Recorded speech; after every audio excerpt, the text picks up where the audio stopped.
고린도 후서 6장 1절로 10절까지입니다. 우리가 하나님과 함께 일하는 자로서 너희를 권하노니 하나님의 은혜를 헛되이 받지 말라.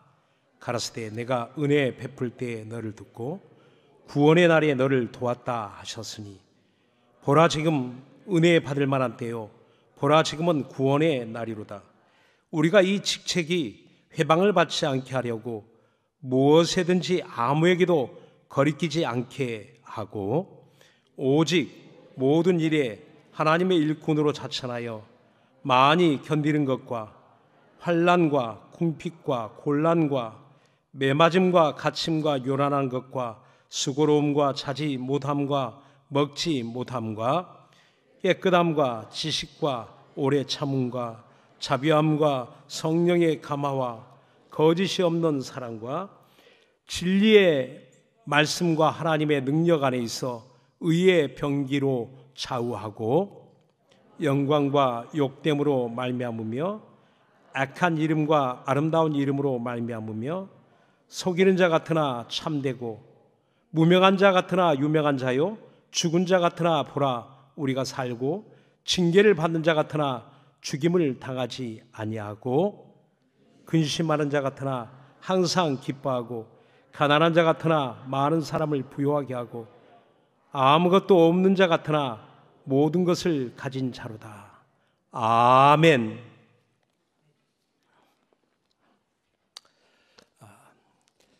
하나님이 우리 성도들을 어떻게 보실까? 우리는 세상을 살아가면서 많은 사람들이 시선을 의식합니다. 그래서 더 좋은 직장, 더 좋은 학교, 또 더 나은 삶을 우리가 그렇게 바라고 소망하는 거 아니겠습니까? 어느 직장에 다녀? 어느 학교 나왔어? 마치 직업에 귀천이 없고 모든 사람이 평등한 삶을 살아가는 것 같지만 우리들 마음속에는, 사람들의 마음속에는 이렇게 구별하는 것들이 참 많이 있습니다. 그렇지 않으려고 해도 세상에 살다 보니까 세상적인 그런 가치관, 세상적인 시각으로 사람들을 바라보기가 쉽습니다. 우리가 하나님의 은혜 받고 난 다음에 우리의 시선이 바뀌었죠. 우리의 가치관이 달라졌습니다. 분명하게 변화된 것을 우리가 체험하고 있죠.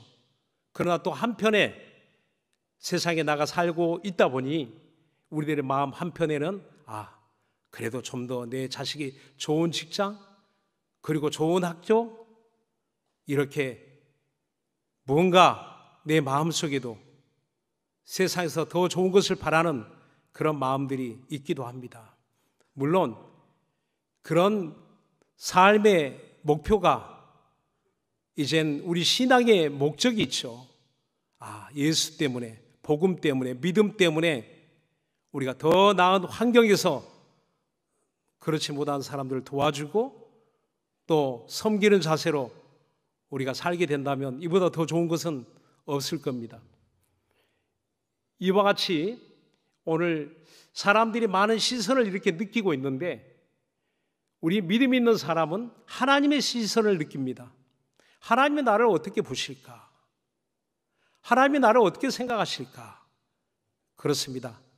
사도 바울이 수많은 고난이 있었지만 그런 고난과 역경을 이겨내고 그가 같이 사도의 삶을, 제자의 삶을, 성도의 삶을 살아낼 수 있었던 그 비결, 그 방법, 그 동기가 그에게는 있었던 겁니다.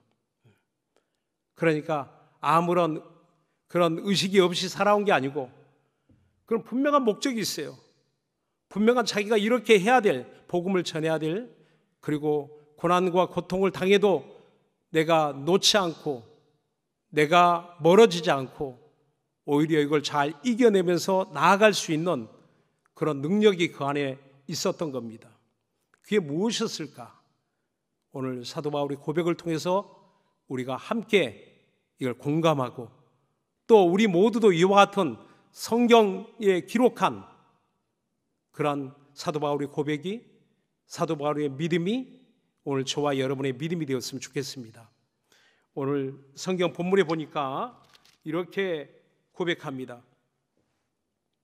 우리가 하나님과 함께 일하는 자로서 너희를 권하노니 하나님의 은혜를 헛되이 받지 말라라고 말합니다. 하나님과 함께 일하는 사람, 우리가 누구인가? 나는 누구인가? 하나님과 함께 일하는 사람이라고 그렇게 자신을 말하고 있습니다. 자기 신분을. 세상에도 그렇죠. 당신은 어느 직장에 다녀? 어느 회사에 다녀? 그 회사가 그 사람을 대변하는 것처럼 그렇게 보여집니다. 그래서 예전에는 뭐 지금도 그런지는 모르겠습니다만은 당신 어디서 일하는 사람이야? 아, 나 청와대에서 일하는 사람이야. 그럼 뭐 최고의 권력이었죠. 뭐 지금은 조금 그렇지 못한 면도 있는 것 같아요. 그러니까 청와대, 대통령의 권한, 권력, 그 안에서 일하는 사람, 그게 자기의 자부심. 청와대 식당에서 일해도 그 자부심, 경비를 서도 굉장히 그런 자부심이 있죠. 성경에 그런 고백이 있습니다. 시편에 보니까 내가 세상의 첫날을 사는 것보다 하나님의 문지기로 하루를 사는 게 더 복된 삶입니다라는 고백이 있어요. 하나님의 문지기, 하나님 성전의 문지기. 세상도 세상의 최고의 권력과 함께 그 안에 있는 것을 자기의 최고의 자부심, 최고의 자랑으로 여기는 것이 있는 것처럼 오늘 저와 여러분의 자랑이 무엇입니까? 저와 여러분에게 참된 능력은 무엇입니까? 바로 하나님과 함께 일하는 사람. 오늘 여러분들이 교회에 봉사한다면 그 봉사는 바로 함께하는 성도들이 있기도 하지만 그 함께 일하는 우리 성도분들이 있죠. 그렇지만 그 본질적인, 성경적으로 보면, 하나님의 시선으로 보면 너는 나와 함께 일하는 사람이다. 나와 함께, 주님과 함께 일하는 사람. 거기에는 귀천이 없어요. 세상은 높고 낮음을 따지는지 모르겠지만 우리에게는 높고 낮음이 없습니다. 누구나 하나님의 일에 무슨 큰 일이 있고 작은 일이 있고 중요한 일이 있고 안 중요한 일이 있겠습니까? 모두가 중요한 일이고 모두가 크고 놀라운 일들이죠. 내가 하나님과 함께 일할 수 있다는 이 놀라운 특권, 굉장한 거 아니겠습니까? 내가 무슨 일을 하든지 이 일이 내가 누구와 함께 일하고 있는가? 내가 누구와 함께하는 사람인가? 세상과 함께하는 일에도 그게 권력이 함께하는 일하면 굉장하죠. 당신 누구하고 함께 일하는 사람이야? 그게 자기를 대변해 주기 때문에. 오늘 여러분 누가 물어본다면 여러분에게 당신 누구하고 일하는 사람이야? 당신 어디 다녀? 라고 말한다면 뭐라고 하겠습니까? 교회에 다니는 게 창피하게 교회 이름 될까 말까 이런 주저하는 게 아니라 나는 교회에 다니는 크리스찬이요. 나는 하나님과 함께 일하는 사람입니다. 저 위에 높은 분하고 함께 일하는 사람입니다. 그렇죠. 세상 위에 대통령, 황제, 왕, 그 위에 계신 하나님과 함께 일하는 사람, 그 놀라운 신분을 가진 자가 저와 여러분이라는 사실을 믿으시기 바랍니다. 오늘 이와 같이 하나님과 함께 일하는 자로서 이제 권면하고 있는 겁니다. 고린도 교회, 오늘 교회들에게, 성도들에게 뭐라고 하냐면 2절에 이렇게 말하고 있어요. 내가 은혜 베풀 때에 너를 듣고 구원의 날에 너를 도왔다 하셨으니 보라 지금은 은혜 받을 만한 때요 보라 지금은 구원의 날이로다 라고 말합니다. 하나님의 은혜를 헛되이 받지 말라는 겁니다. 하나님의 은혜는 결코 헛되지 않다는 겁니다. 세상의 모든 것은 사라질 때가 있어요. 없어질 때가 있어요. 곤불 10년, 그 무서운 권력도 10년을 넘기지 못한다는 겁니다. 사라질 때가 있다는 거예요. 20년도 가고 50년도 가는 권력도 있죠. 그러나 반드시 끝이 있다는 겁니다. 세상의 권력과 능력은, 세상에 우리가 좋아 보이는 모든 것은 끝이 있다는 겁니다. 다 끝이 있는 세상에 우리는 살아가고 있어요. 그러나 하나님의 은혜는 결코 끝이 없는 은혜, 사라지지 않는 은혜라는 사실을 믿으시기 바랍니다. 우린 그 놀라운 은혜를 받은 사람이라는 거예요. 그럼 그 은혜를 언제 받았습니까? 보라 지금은 은혜 받을 만한 때요, 보라 지금은 구원의 날이로다 라고 말합니다. 지금이, 우리가 살고 있는 지금, 2000년 전에 지금, 그때도 그 당시의 사람들이 은혜 받았어요. 예수님이 죽으시고 부활하시고 하늘에 오르신 다음 성령을 보내주셔서 최초의 교회가 세워지는 그때로부터 그리스도의 복음은 충만하게 전파되기 시작합니다. 바로 그때로부터 모든 현재를 살아가고 있는 사람들, 그 시점, 그때, 지금, 오늘을 살아가고 있는 지금, 바로 하나님의 은혜 받을 만한 때라는 겁니다. 오늘 저와 여러분 은혜 받으시고 구원 받으셨으면 아멘 하시기 바랍니다. 그렇습니다. 여러분들이 은혜 받은 것은, 구원을 얻은 것은 결코 우연이 아니라는 겁니다. 하나님이 우리를 사용하시려고 부르시는데 반드시 하나님이 우리에게 은혜를 주시고 하나님이 우리에게 구원을 주셨다는 겁니다. 그럼 언제, 어느 때, 어떤 상황에서 하나님이 은혜 주시고 구원하셨을까요? 저와 여러분을. 오늘 성경 본문에 보니까 은혜 베풀 때 너를 듣고라고 말합니다.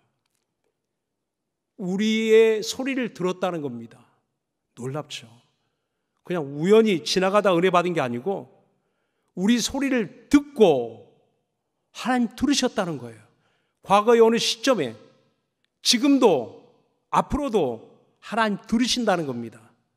아니, 그때는 나 하나님 몰랐는데, 나는 그때 은혜를 몰랐는데, 복음을 몰랐는데, 아니요, 하나님 들었다는 겁니다.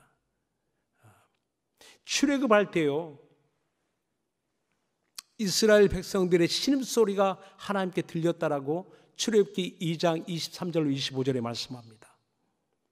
그러니까 그때 너무나 그런 애굽의 고역, 그 노예살이 너무너무 힘들었죠.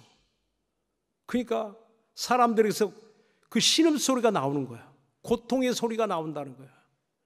그리고 이전에는 하나님을 찾지도 않았는데 그때 하나님을 찾기 시작합니다. 사람들이 너무나 고통스러우니까. 그 노예로 살았던 사람들의, 이스라엘 사람들의 입에서, 마음에서, 입에서 그 신음소리가 터져나옵니다. 하나님을 향하여 부르짖기 시작합니다. 그때 그 고통 소리를 하나님이 들으시고 하나님이 그 약속을 기억하사 이스라엘 백성들을 권념하셨더라, 도우셨더라 라고 말합니다. 그렇습니다. 반드시 우리가 하나님의 은혜를 받았다면 하나님이 나의 신음소리를, 고통소리를 들으셨다는 것을 우리는 인정해야 됩니다. 그리고 또한 그 다음에 구원의 날에 너를 도왔다. 그것은 내가 구원받은 믿음이 있다면 하나님이 도우셨다는 겁니다. 내가 스스로 구원받은 게 아니고, 내가 노력해서 구원받은 게 아니고 전적인 하나님의 은혜로, 하나님의 선물로, 하나님의 희생으로 오늘 저와 여러분이 하나님의 도우심을 인하여 하나님의 인도하심을 따라 구원을 받게 되었다는 겁니다. 결코 우리들의 교회에 출석하는 것, 예배하는 것 우연이 아니라는 겁니다. 우리의 은혜 받은 자리는 결코 우리들의 노력으로 받은 것이 아니라는 겁니다. 나의 나 된 것은 하나님의 은혜로다라고 사도 바울이 고백하는 것처럼 저와 여러분이 이 자리에 이런 믿음을 가지고 살아가는 것 하나님의 은혜라는 것을 인정하시기 바랍니다. 오늘 이와 같이 구원의 날을 너를 도왔다. 지금은 은혜 받을 만한 때여 보라 지금은 구원의 날이로다. 그러므로 3절에 이렇게 말합니다. 우리가 이 직책이 회방을 받지 않게 하려고 무엇에든지 아무에게도 거리끼지 않게 하고 라고 말합니다. 오늘 저와 여러분이 하나님과 함께 일하는 사람 여러 가지로 말할 수 있어요. 성가대 봉사, 안내 봉사, 차량 봉사, 또 교사로, 또 식당에 만나 봉사, 여러 가지 봉사하는 일들이 있어요. 그것은 우리가 교회로 모일 때 이렇게 교회 안에서 이루어지는 하나님의 일을 합니다. 이건 성도가 성도들을 섬기며 하나님의 일을 합니다. 그리고 세상을 향해 나갈 때 또 해야 될 하나님의 일이 있다는 겁니다. 근본적인 하나님이 우리를 부르신, 나를 부르신 그 이유와 목적이 있다는 겁니다. 그게 뭐겠습니까? 그것을 오늘 이 직책, 하나님이 이 직책, 이 직분을 우리에게 주셨는데 그것을 고린도후서 5장 한번 보시기 바랍니다. 5장 18절로 19절. 여러분 성경 고린도후서 5장 바로 앞장이죠. 5장 18절과 19절 우리 같이 한번 합독하도록 하겠습니다. 시작. 모든 것이 하나님께로 났나니 저가 그리스도로 말미암아 우리를 자기와 화목하게 하시고 또 우리에게 화목하게 하는 직책을 주셨으니 이는 하나님께서 그리스도 안에 계시사 세상을 자기와 화목하게 하시며 저희의 죄를 저에게 돌리지 아니하시고 화목하게 하는 말씀을 우리에게 부탁하셨느니라. 우리에게 부탁하신 일이 있다는 겁니다. 당부하신 일이 있다는 겁니다. 맡겨주신 일이 있다는 겁니다. 화목하게 해다오. 세상과 하나님 사이를 화목하게, 교회와 하나님 사이를 화목하게, 성도와 성도 사이를 화목하게 하는 그 일을 저와 여러분에게 부탁하셨다는 겁니다. 그래서 이와 같이 하나님과 함께 일하는 사람, 하나님의 일을 하는 사람, 이를 가리켜 고린도전서 3장 9절에는 하나님의 동역자라고 말합니다. 동역자.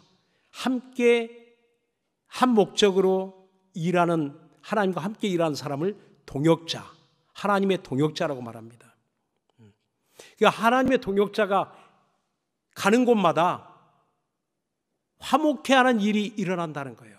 싸움이 일어나고 갈등이 일어나고 깨지는 것이 아니라 화목하게 하는 일들이 일어난다는 겁니다. 가정이 화목하게 되고 교회가 화목하게 되고 세상이 화목하게 되고 하나님과 사이가 화목하게 된다는 겁니다.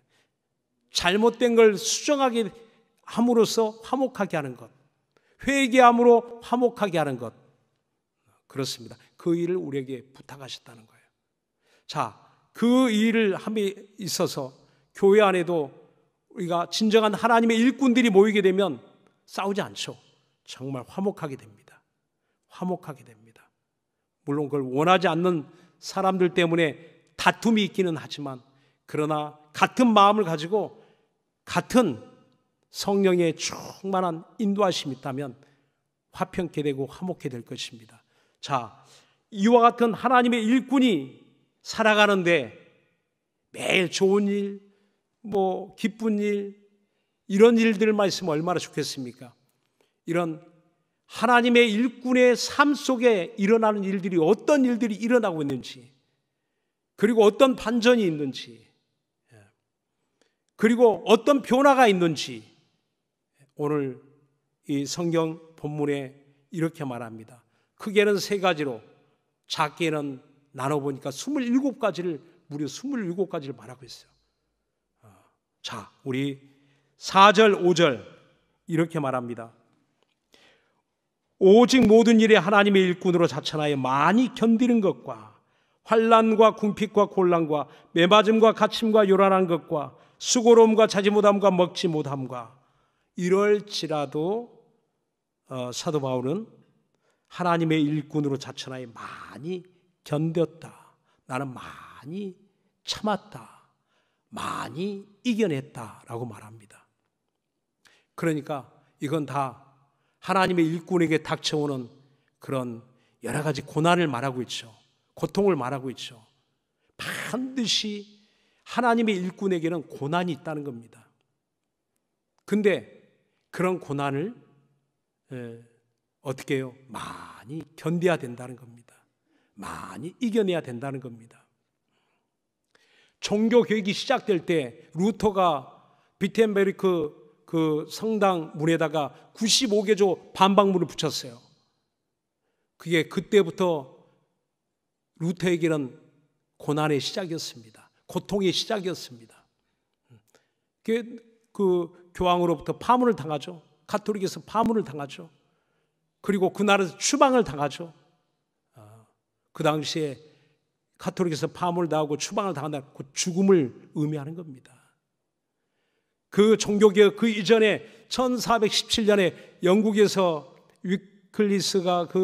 위클리프가 종교개혁을 시작했는데 그걸 화형을 당했어요. 교회 개혁을 외치다가 화형을 당했습니다. 여러분, 개혁 결코 쉬운 일이 아닙니다. 종교개혁의 시작, 그것은 그 개인으로 보면 고난의 시작이었어요. 고통의 시작이었습니다. 그러나 그런 면죄부를 팔고 가톨릭의 그 타락을 그냥 간과할 수 없었죠. 이것은 하나님과 멀어지고 하나님과 원수되는 일이기 때문에 바로 그 일을 정면으로 도전했던 겁니다. 95개조 그 내용의 면면을 보면은 교황의 권력에 대한 그리고 면죄부를 매매하는 그 잘못된 교리에 대해서 철저하게 성경적으로 그를 비판합니다. 95개 항목을 쓸 만큼 많은 내용들이 그 안에 들어있습니다. 여러분 말이 안 되잖아요. 구원을 판다는 것, 죄사함을 증서를 가지고 당신 죄사함 받았다고 돈 주고 돈을 받고 판매한다는, 교회가 돈을 받고 면죄부를 판매한다는 것, 이거 말도 안 되는 일이 그 당시에 일어났던 겁니다. 그러나 수많은 사람들이 다 침묵하고, 몰라서 침묵하고 알아도 침묵하고 있는 그때에 용기 있는 사람, 당당하게 담대하게 나선 사람, 그가 바로 루터였습니다. 종교개혁자 루터였습니다. 물론 그가 처음 시작할 때 그렇게 거창하게 내가 이 기독교 역사에 이름을 남기겠다 그렇게 시작한 것도 아니었어요. 그 눈에 잘못된 것이 보이니까 그 잘못된 것을 성경적으로 지적한 겁니다. 누가 용기를 줬습니까? 하나님이 그에게 그런 용기를 주신 거죠. 그 앞날에 그걸 얘기하지 못했을까요? 자기에게 죽음이 기다린다는 걸 몰랐을까요? 알죠. 알면서도 시작했던 겁니다. 오늘 저와 여러분이 7년 전에 시작했던 것처럼 오늘이 507년 종교개혁 주간 507년 되는 때고, 오늘 저와 여러분이 개혁을 시작한 지 7년, 그렇죠. 7년이 지나가는 해입니다. 오늘 여기에는 엄청난 대가가 따른다는 겁니다. 고난이 있다는 겁니다. 고통이 있다는 겁니다. 가정에 막 신음소리가 들리죠. 가정에서 부모와 자녀가 나누어졌으니까, 동료가 나눠졌으니까 성도와 성도끼리 다툼이 있죠. 나눠지죠. 왜? 잘못된 것을 고치려고 하니까, 그걸 모르니까, 받아들이지 못하니까 그걸 원수처럼 이렇게 생각하는 거 아니겠습니까? 이 당시도 이 95개조 반박문이 알려지면서부터 두 가지로 나눠지는 거예요. 칭찬하는 사람, 비난하는 사람, 격려하는 사람, 끌어내리는 사람, 이렇게 나눠지게 됩니다. 자, 그 이야기를 그 다음에 이렇게 합니다. 놀라운 변화가 일어나게 되는데, 우리들 안에 하나님의 일꾼에게서 변화가 일어납니다. 어떤 변화입니까? 6절, 7절에 9가지를 이야기합니다. 깨끗함과 지식과 오래 참음과 자비함과 성령의 감화와 거짓이 없는 사랑과 진리의 말씀과 하나님의 능력 안에 있어 의의 병기로 좌우하고. 놀라운 표현하죠. 우리가 거룩함이 있게 되죠. 거룩한 일을 사모하게 되죠. 우리의 지식, 하나님 안한 지식이 또 오래 참음, 오래 참는 것에 익숙해집니다. 나는 원래 그렇게 참을 능력이 없는데 오래 참는 능력이 우리에게 안에 있게 되죠. 또 자비한 마음이 우리 안에 생겨나기 시작합니다. 거짓 없는 사랑으로 성도를 섬기고 성도와 이렇게 소통하기 시작합니다. 거짓이 없는 사랑으로. 자, 그런데 여기 보니까 그런 진리의 말씀 또 의의 병기로 좌우하고, 그런데 거기에는 반드시 성령의 감화가 있다는 겁니다. 오래 참는 것, 우린 참을 수 없는 사람인데 오래 참을 수 있는 것은 성령의 감화로 말미암았다는 겁니다. 성령의 역사가 있었다는 겁니다. 그렇습니다. 오늘 저와 여러분 하나님의 일꾼들이 가장 필요한 것은 무엇일까? 성령의 감화. 내 안에 필요한 것은 성령의 감화. 우리 직분자들에게, 오늘 봉사하는 모든 사람들에게 가장 필요한 것, 이 모든 것의 변화가, 내 개인의 변화가 나타나려면 우리 안에 성령의 충만한 감동과 감화의 역사가 있어야 된다는 겁니다. 그렇게 되면 하나님의 능력 안에 있게 되고 의의 병기로 좌우하고, 하나님 능력, 오늘 우리들이 하나님의 일꾼에게는 엄청난 도전이 있습니다. 눈으로 보기에는 사람인 것 같고 물질인 것 같고 환경인 것 같지만 그게 오늘 원수 마귀가 오늘 우리를 대적하고 있다는 겁니다. 오늘 그 능력을 대적하려면 하나님의 능력 안에 있어야 된다는 겁니다. 내 능력, 내 지혜, 내 경험이 아니라 하나님의 능력 안에, 그 하나님의 능력을 의의 병기라고 말합니다. 에베소 6장 13절로 18절에 이어서 말씀합니다. 하나님의 전신갑주를 입으라. 하나님의 전신갑주를 취하라. 어떻게? 이 영적 싸움에 승리하려면 바로 구원의 투구를 써라. 믿음의 방패를 가져라. 그리고 성령의 검을 가져라 라고 말합니다. 믿음의 방패를 가지고 성령의 검을 가지고 곧 하나님의 말씀이니. 그렇습니다. 오늘 저와 여러분이 하나님의 전신갑주를 입어야 되는데 거기에는 이와 같은 것이 필요하다는 겁니다. 마지막으로 또 이렇게 말합니다. 8절부터 10절까지 영광과 욕됨으로 말미암고 악한 이름과 아름다운 이름으로 말미암고 속이는 자 같으나 참되고 무명한 자 같으나 유명한 자요 죽은 자 같으나 보라 우리가 살고 징계를 받는 자 같으나 죽임을 당하지 아니하고 근심하는 자 같으나 항상 기뻐하고 가난한 자 같으나 많은 사람을 부유하게 하고 아무것도 없는 자 같으나 모든 것을 가진 자로다 라고 말합니다. 오늘 저와 여러분, 나는 가진 것이 없다라고 생각하십니까? 아니요, 모든 것을 가진 하나님의 일꾼들입니다. 할렐루야. 오늘 사람들은 나는 이것도 없고 저것도 없고 이것도 없고 많은 것들을 이야기합니다. 없는 것을 바라보니까 없는 것만 보여요. 근데 하나님이 우리를 보실 때 너는 다 가졌다. 모든 것을 가졌다. 이 만물을 창조하신 하나님과 내가 함께 일하는 사람 아니냐. 하나님이 그 독생자로도 내어주셨는데 그분이 내어주지 아니할 것이 무엇이 있겠느냐라고 로마서 8장 30절에 말씀합니다. 아니 하나님의 가장 귀한 독생자라도 내어주셨는데 하나님이 무슨 은사, 무슨 응답, 뭘 내주지 아니할 것이 있겠느냐라고 저와 여러분에게 말씀하고 있는 겁니다. 오늘 우리의 신음소리를 듣고 나를 은혜 주시고 구원하신 하나님이 지금 우리들의 사정을 모르시겠습니까? 우리들의 구하는 것을 모르시겠습니까? 안 들으시겠습니까? 우리에게 가장 합당한 삶으로 우리를 인도하고 계시는 겁니다. 오늘 이와 같은 삶 속에 우리가 살고 있고 모든 것을 가진 자로다. 여러분 정말 영광과 욕됨이, 그러니까 오늘 하나님의 일꾼에게는 그게 반복된다는 거예요. 어떤 사람 영광을 받는 것 같지만 욕 무시하는 사람 있죠. 욕됨으로 악한 이름, 나를 저주하는 사람도 있지만 아름다운 이름으로 칭찬하는 사람도 있죠. 속이는 자 같으나 참되고 참된 말씀을 우리가 전하고 있죠. 무명한 자 같으나 이름 없이 무명한 무심한 자 같지만 유명한 자요. 죽은 자 같으나 보라 우리가 살고. 그렇습니다. 주 예수께서 나를 믿는 자는 죽어도 살겠고 죽어도 산다는 겁니다.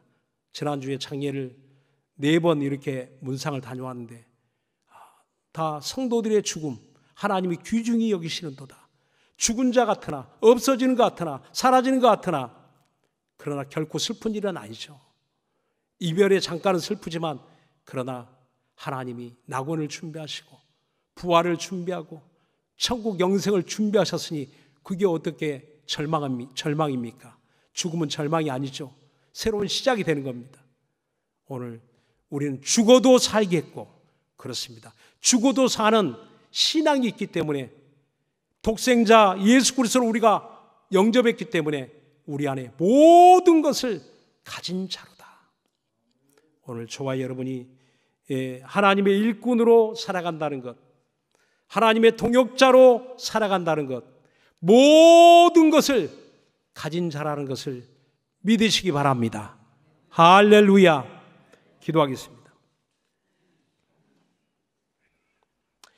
하나님 아버지, 우리 모든 것을 가진 자다라고 했는데 행여 내가 없는 것 때문에 슬퍼하고 낙심하고 낭망하지 않았습니까?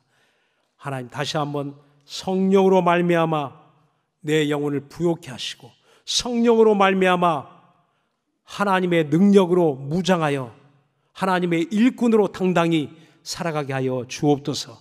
우리 예수 한번 부르고 간절한 마음으로 기도합시다. 예수요!